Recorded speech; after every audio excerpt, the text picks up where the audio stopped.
In this video, you will learn command line argument. So what is command line argument? Command line argument is a parameter that we can supply to our program when it is executed.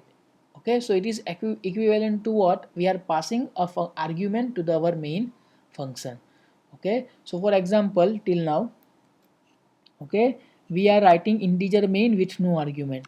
Now I want to pass an argument, or we want to pass some data to our main program. We can pass with the help of command line argument.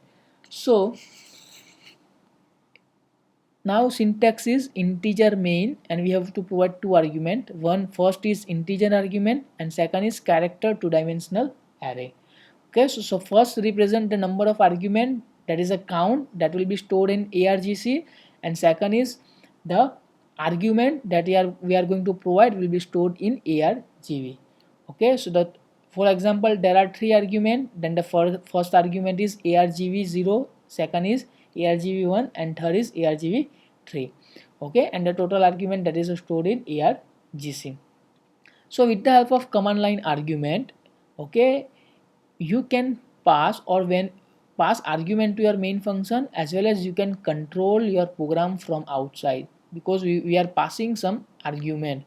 For example, I want to implement a copy command. So what is the general syntax of copy command? Cp space source file space destination file. So source file and destination file, that is the argument to your cp program.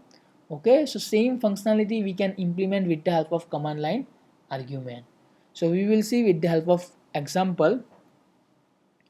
So here,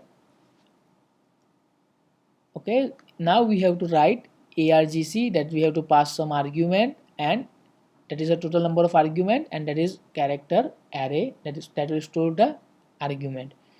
Now what do you mean by this condition? If it will check for the specific number of argument. Okay, I want to check in copy command we need only two argument. So what I have to write, if argc space equal to 2. In this case the argument must be greater than or equal to 2, then and then it is going to execute this body, otherwise it will go to else.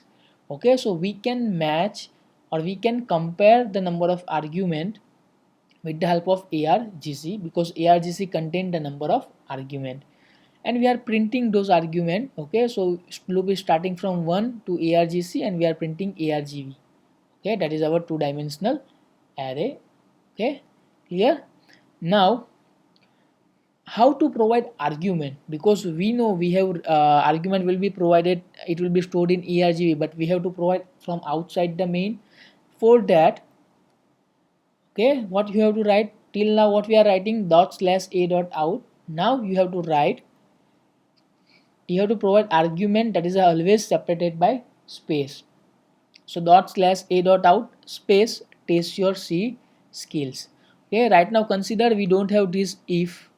Okay, so what is my output? Test your c skills. Now this is your argv of 0, a dot out, that is argv of 0, and this is your argv of 1.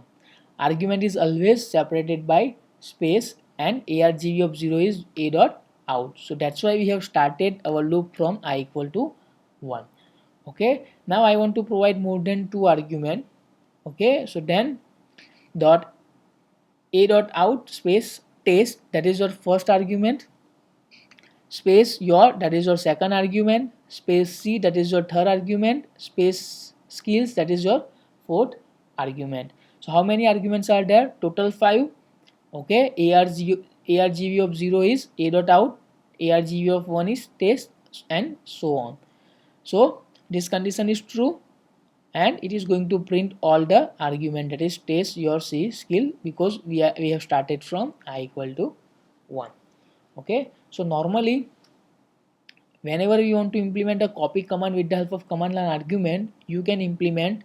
Okay, so cp is your program name, that is a dot out, source file you have to provide, and after space you have to provide destination file, and here you have to write a file copy logic inside your for loop. Okay, or you have to write condition here. Okay, that will, you can implement a copy command with the help of command line argument. Okay, so that's all. Thank you.